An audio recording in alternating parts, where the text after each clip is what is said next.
On va prendre Madame Joséphine Mawete, Monsieur Don-Paul Anganze, Touver Ruinier, Corneille Loubaki pour terminer. On va prendre les questions en série pour faire une économie de temps. Donc on ne répondra pas au tic au tac. Merci.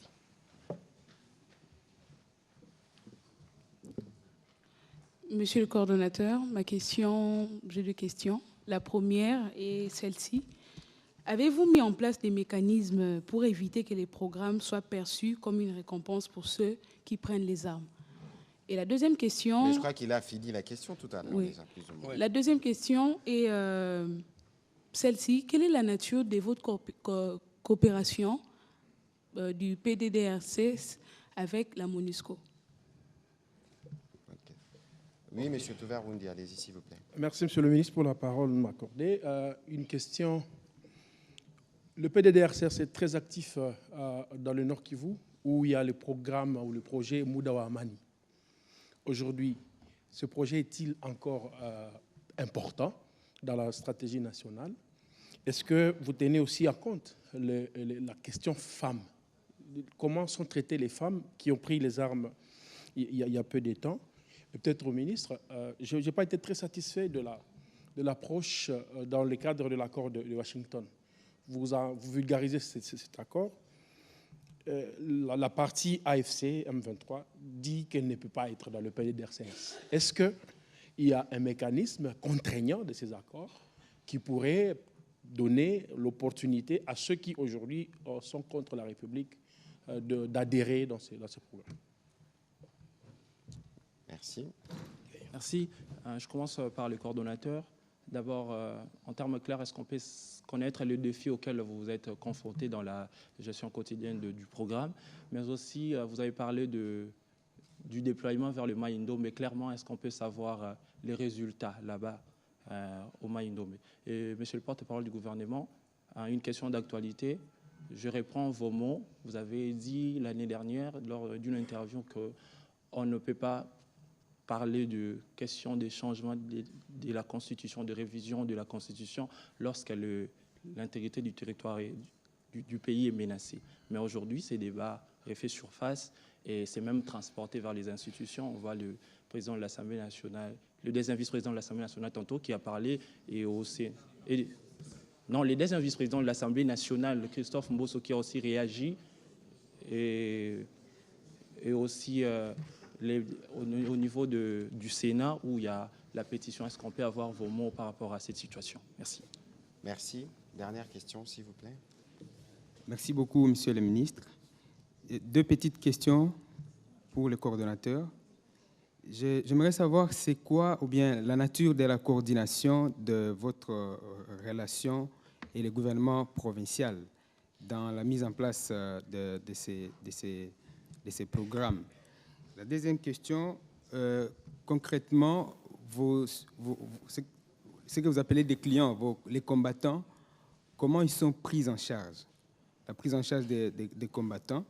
Et enfin, j'aimerais savoir les armes récupérées, comment vous les faites? Est-ce que vous les donnez au FARDC ou bien vous les faites comment? Excusez-moi, les clients ont fait quoi? Je disais la prise en charge des clients, des combattants. Oui. Comment ça se passe, la question de la prise en charge? OK. Voilà. Allez-y, s'il vous plaît. OK. Pour les questions que vous concernent. Merci beaucoup, Excellence. Merci beaucoup, les amis, pour les questions qui nous permettent également de clarifier un certain nombre de choses. C'est très bien vos questions. Je vous remercie. La nature de coopération entre le PDDRCS et la MONUSCO. Il faut d'abord savoir que la MONUSCO est ici sur le consentement de la République démocratique du Congo. Parce que les opérations de maintien de la paix se font sur base du consentement du pays hôte. Et à ce titre, les relations institutionnelles que nous avons avec la MONUSCO sont basées essentiellement sur les mandats. Et ces mandats se trouvent déclinés dans les résolutions du Conseil de sécurité des Nations Unies. Et dans ce cadre-là, il y a l'appui au PDDRCS dans la mise en œuvre de la stratégie nationale. Et tout récemment, ce mandat a été renforcé avec les questions relatives à la prise en charge des questions des enfants. Parce que, comme vous le savez, parmi les groupes cibles qui sont traités par le PDDRCS, il y a également les enfants associés aux forces et groupes armés, que l'on a appelés anciennement enfants-soldats.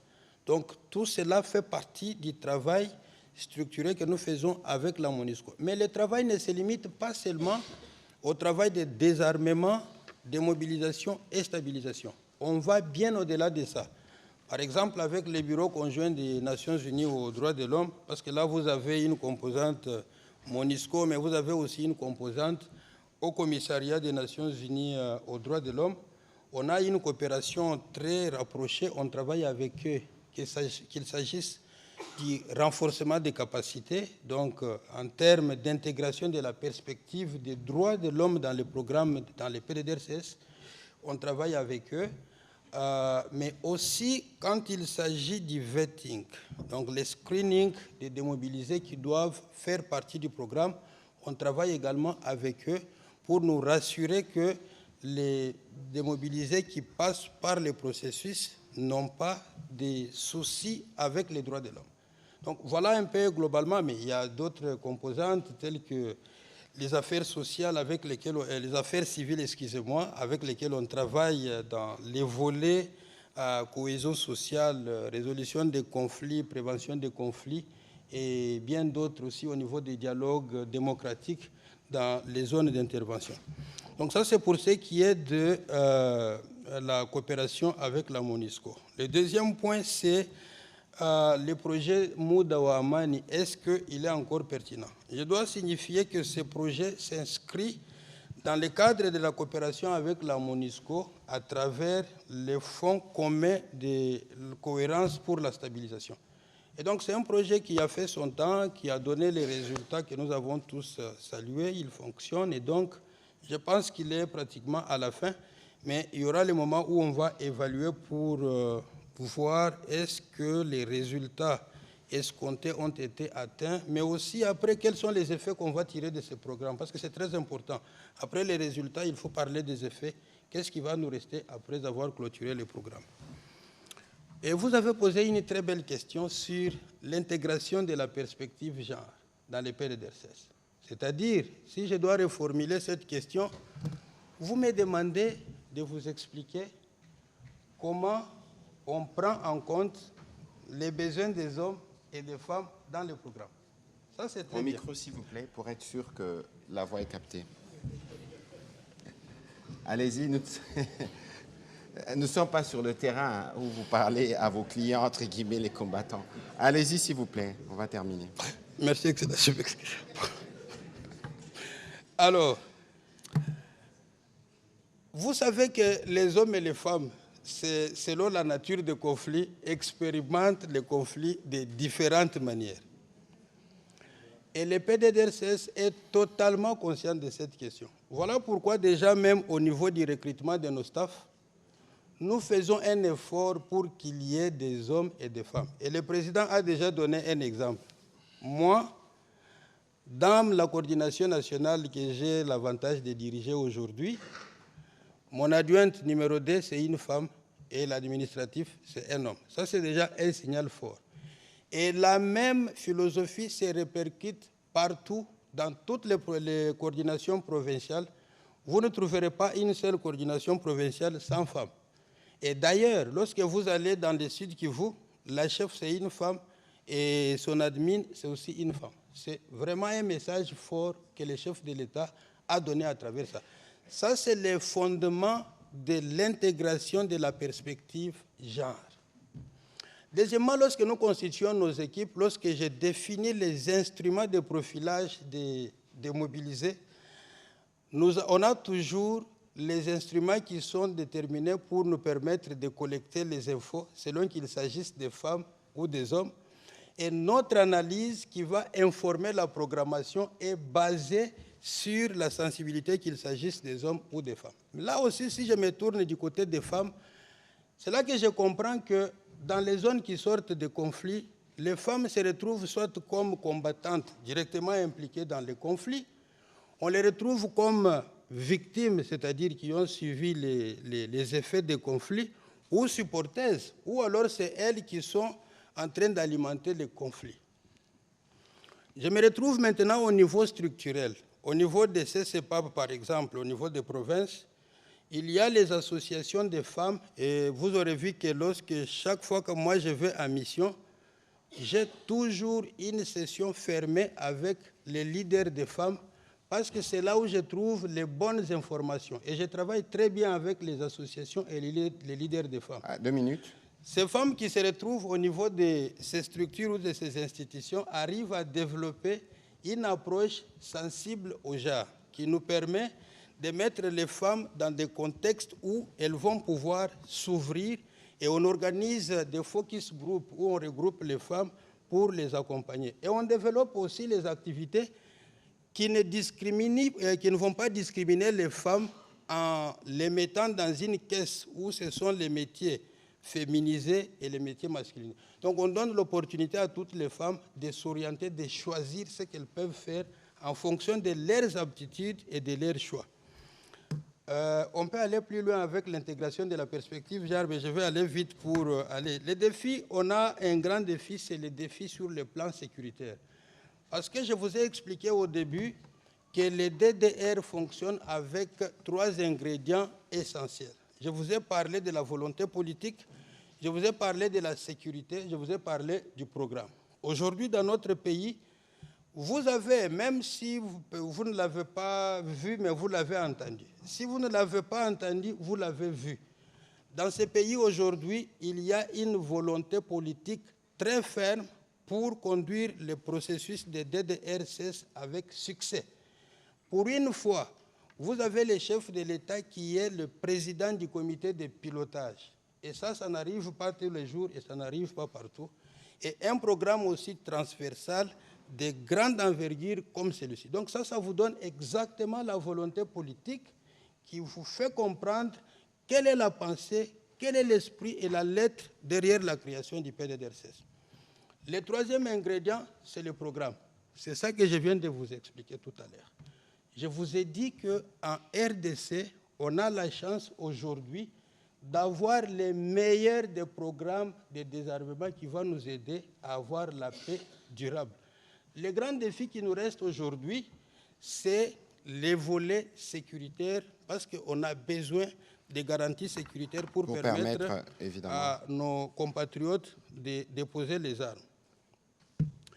Maïndombe, les opérations pilotes que nous avons lancées là, on a traité 151 combattants qui ont déposé les armes, et actuellement nous sommes dans le processus de préparation de leur réinsertion socio-économique à travers un certain nombre d'activités, dont l'agriculture, et cela se fait en synergie avec le ministère de la formation professionnelle. Donc à Doumi, il y a un centre et on a déjà amené les matériels pour commencer la formation.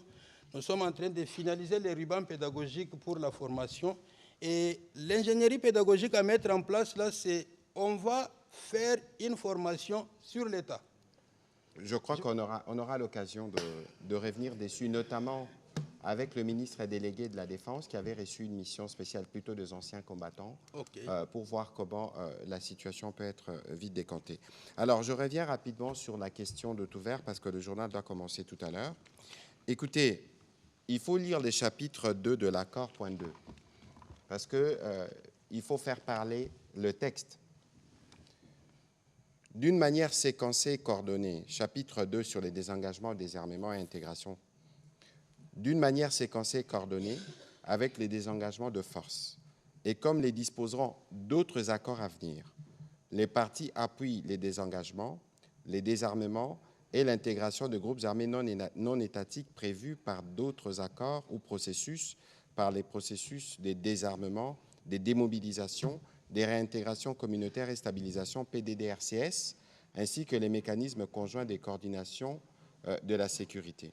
Donc, si vous lisez l'accord, le point 2, les accords à venir dont on parle dans l'accord, c'est l'accord avec le Fils, parce que cet accord a été signé avec le Père. N'oubliez pas que dans les chapitres de l'intégration conditionnelle de forces de sécurité, lorsqu'on parle de toute réintégration éventuelle des combattants dans les forces armées et la police, s'effectue de manière rigoureuse, individualisée et conditionnelle. Ici, le pair n'est signé pas pour les militaires rwandais, parce que c'est même inenvisageable de penser qu'on peut intégrer les Rwandais dans notre armée. Ici, le père agissait comme père du fils. Et donc, dès que les processus de Doha se terminera, le fils, parce que l'avenir, je l'ai déjà dit et je le répète, les discussions des Doha ont pour objectif de mettre fin à l'existence du fils dans la forme actuelle. Ni la Constitution à laquelle on fait référence, ni aucun document, aucune charte à laquelle nous nous référons, auquel nous nous référons dans les différents processus de paix, ne reconnaît l'existence d'un tel mouvement. Et donc, il peut y avoir évidemment du bruit, comme il y en a toujours, mais ici, nous sommes dans les faits. Et sur ces sujets, peut-être que dans une autre séquence, on aura l'occasion de revenir dessus. Il y a des dispositions qui ont déjà été prises depuis que nous étions à Luanda, notamment à Kindu, des camps ont été apprêtés, et je pense que c'est ce qui arrivera, parce qu'il y a justement la possibilité des désarmements et la possibilité, évidemment, après un processus de vetting, des réintégrations individualisées et tenant compte de la loyauté vis-à-vis de l'État. Alors, M. Lubaki, très rapidement, je savais que cette question allait revenir, parce que c'est une question qui intéresse les journalistes, qui intéresse beaucoup des compatriotes dans la diaspora, je viens de là, et il est tout à fait normal que dans le cadre de la vitalité de notre démocratie, que les uns et les autres se prononcent à ces sujets-là. Nous sommes la République démocratique du Congo, y compris parce qu'il y a cette force de contradiction. Mais c'est que moi, je peux vous dire, nous, aujourd'hui, exactement comme j'avais dit à l'époque, nous travaillons à recouvrer l'intégrité territoriale. Notre préoccupation principale, c'est nos populations qui sont dans les Sud-Kivu, qui sont dans le Nord-Kivu, qui sont dans les parties sous occupation. Et donc, dans le cadre justement de ces processus démocratiques, je pense que ces débats doivent être considérés comme un débat démocratique où tout le monde peut avoir son opinion, mais nous, au niveau du gouvernement, les priorités sur lesquelles nous nous penchons sont connues, et les jours où la question sera abordée en Conseil de ministres, nous ne nous gênerons pas de faire les comptes rendus et de venir devant les Congolais. Et donc, je crois qu'il ne faudrait peut-être pas extrapoler les choses. Il faut juger les choses dans leur contexte. Nous, les gouvernements, on est rédévables. Nous reviendrons dans ces cadres-là. Alors, M. Lubaki, très rapidement, je savais que cette question allait revenir parce que c'est une question qui intéresse les journalistes, qui intéresse beaucoup des compatriotes dans la diaspora. Je viens de là. Et il est tout à fait normal que dans le cadre de la vitalité de notre démocratie, que les uns et les autres se prononcent à ces sujets-là. Nous sommes la République démocratique du Congo, y compris parce qu'il y a cette force de contradiction.